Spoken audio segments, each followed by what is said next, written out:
مخالفین نے ڈھنڈورے پیٹے کہ اب آیا منی بجٹ، لیکن الحمدللہ منی بجٹ نہیں آیا۔ اغیار کے اوچھے ہتھ کنڈوں کو ناکامی کا سامنا کرنا پڑا۔ IMF سے معاہدے میں آرمی چیف کی بھی خدمات ہیں۔ وزیر اعظم شہباز شریف کا وفاقی کابینہ کے اجلاس سے خطاب۔ اجلاس میں army chief general Asim Munir کی والدہ کے ایصال ثواب کے لیے فاتح خوانی اور دعائے مغفرت کی گئی۔ وزیر اعظم نے کہا کہ کپتان اکیلا کچھ نہیں کر سکتا، 11 لوگوں کی ٹیم میں ایک کپتان ہوتا ہے۔ پچھلے سال کے مقابلے میں محصولات کی وصولی میں 26% اضافہ ہوا۔ مہنگائی کی شرح میں تاریخی کمی آئی۔ ان کا کہنا تھا کہ کامیابی سے معاہدے کے طے پانے میں عام آدمی کا بھی انتہائی اہم کردار ہے۔ تنخواہ دار طبقے نے محصولات کی وصولی میں کلیدی کردار ادا کیا۔ پاکستان کو $2 ارب قرض ملے گا۔ IMF سے سٹاف لیول معاہدہ طے، اعلامیہ جاری۔ عالمی مالیاتی فنڈ نے کہا کہ پاکستان نے مالیاتی استحکام حاصل کرنے میں بڑی پیش رفت کی۔ پاکستان میں اقتصادی صورتحال بہتر ہوئی ہے۔ پاکستان میں افراط زر 2015 کے بعد سے کم ترین سطح پر ہے۔ قدرتی آفات کے خلاف پاکستان کی مدد کریں گے۔ PTI نے عمران خان کو کوئی رعایت نہ ملنے پر عید الفطر کے 3 روز اڈیالہ جیل کے باہر احتجاج کا عندیہ دے دیا۔ پبلک اکاؤنٹس کمیٹی کے چیئرمین اور PTI خیبر پختونخوا کے سربراہ جنید اکبر نے ایک انٹرویو میں کہا کہ پارٹی کارکن عید الفطر کے تینوں دن اڈیالہ جیل کے باہر احتجاج کریں گے۔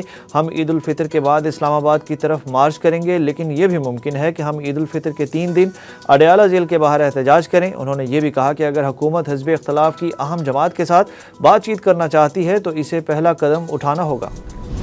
وفاقی وزیر ریلوے کا کل سے بلوچستان میں ٹرین سروس بحال کرنے کا اعلان۔ حنیف عباسی نے کوئٹہ میں پریس کانفرنس کرتے ہوئے کہا کہ 27 مارچ سے پشاور سے کوئٹہ جعفر ایکسپریس روانہ ہوگی، پرسوں کوئٹہ سے پشاور روانہ ہوگی، 29 مارچ کو عید کے لیے اسپیشل ٹرین کوئٹہ سے روانہ ہوگی۔ ہفتے میں 2 دن کے بجائے 7 دن ٹرین چلے گی۔ عید کے پہلے 3 دنوں کے لیے 20% رعایت رکھی گئی ہے۔ حنیف عباسی نے کہا کہ سانحہ جعفر ایکسپریس پر بہت افسوس ہے۔ تمام دنیا نے سانحہ جعفر ایکسپریس کی مذمت کی۔ جعفر ایکسپریس میں مقامی سطح پر سہولت کاری ہوئی۔ دشمن کو معلوم ہے وہ پاکستان میں داخل نہیں ہو سکتے۔ ہم نیوکلیر پاور ہیں، جانتے ہیں بلوچ پنجاب یا پنجابیوں کے خلاف نہیں، چند عناصر ان کا نام استعمال کر کے دہشت گردی کرتے ہیں۔ نیب نے پرویز خٹک اور شہاب علی شاہ کے خلاف BRT کرپشن کیس بند کر دیا۔ ترجمان قومی احتساب بیورو کے مطابق پشاور BRT مبینہ کرپشن کیس میں ان دونوں افراد کے خلاف شواہد نہیں ملے۔ نیب نے پشاور ڈیولپمنٹ اتھارٹی کو مراسلہ لکھ کر آگاہ کر دیا۔ کیس میں سابق چیف سیکریٹری اور کنٹریکٹرز کے خلاف بھی کارروائی روک دی گئی، جس میں 3 چینی کنٹریکٹرز بھی شامل ہیں۔ BRT منصوبہ سابق وزیر اعلیٰ پرویز خٹک کے دور حکومت میں شروع ہوا تھا۔ شہاب علی شاہ منصوبے کے وقت سیکریٹری منصوبہ بندی اور ترقی خیبر پختونخوا تھے۔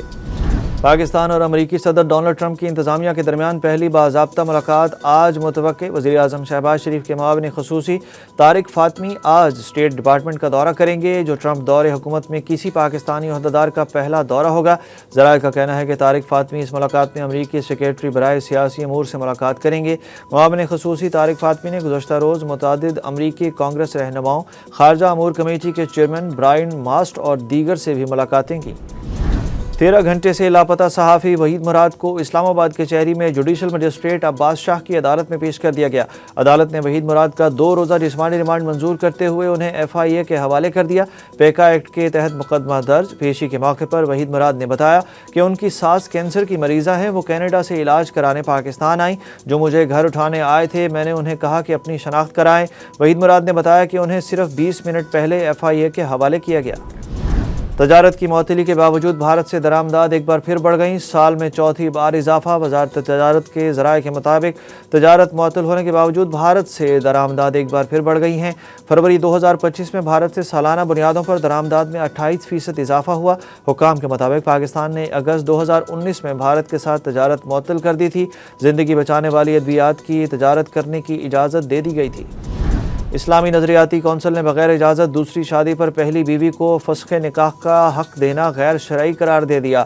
اسلامی نظریاتی کونسل نے کہا کہ نکاح سے قبل زوجین کے تھیلیسیمیا یا دیگر کسی متعدد مرض کے ٹیسٹ کروانے کو اختیاری طور پر نکاح نامے کا حصہ بنایا جا سکتا ہے۔ شرعاً نکاح کرنا فریقین کی مرضی پر منحصر ہوگا۔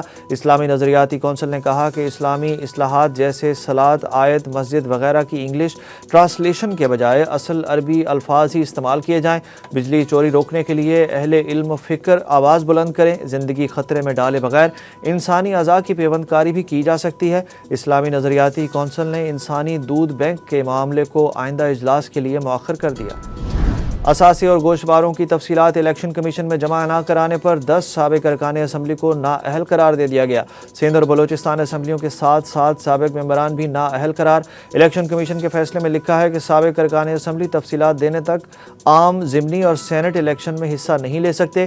مالی سال 2022-23 کے اثاثوں کی تفصیلات کے فارم بھی دینے تک یہ ارکان نااہل رہیں گے۔ سابق ارکان قومی اسمبلی خرم دستگیر خان، محسن نواز راجہ، محمد عادل اور دیگر کو بھی نااہل قرار دے دیا گیا۔ پنجاب میں تعلیمی ادارے عید کی تعطیلات کے لیے 28 مارچ سے 6 اپریل تک بند ہو گئے۔ صوبائی حکومت نے چھٹیوں کا اعلان کر دیا۔ سیکریٹری اسکولز آف پنجاب خالد بٹو نے بتایا کہ سرکاری اسکولوں میں 4 اپریل کو سالانہ نتائج کا اعلان کیا جائے گا۔ دوسری جانب شب قدر پر سندھ بھر کے تعلیمی اداروں میں عام تعطیل کا اعلان کر دیا گیا۔ نوٹیفیکیشن کے مطابق جمعہ 28 مارچ کو صوبہ بھر کے تمام سرکاری اور نجی تعلیمی ادارے بند رہیں گے۔ پنجاب میں شیر، چیتا اور تیندوا رکھنے والوں کو 30 دن میں جانوروں کو ڈکلیئر کرنے کا حکم۔ وزیر اعلیٰ پنجاب مریم نواز کی ہدایت پر پنجاب وائلڈ لائف کا بڑا اقدام۔ وائلڈ لائف پنجاب نے پبلک نوٹس جاری کر دیا۔ اسٹاک کی تفصیلات 30 دن میں ڈکلیئر کرنا لازم ہے۔ وائلڈ لائف نے تفصیلات فراہم کرنے والے افراد کے لیے پاس ایپ متعارف کروا دی۔ ڈکلیریشن نہ کرانے والوں کے خلاف ایکشن لیا جائے گا۔ نجی ملکیت میں جنگلی جانوروں کو ریگولیٹ کرنے کا باقاعدہ آغاز دوسرے مرحلے میں ہوگا۔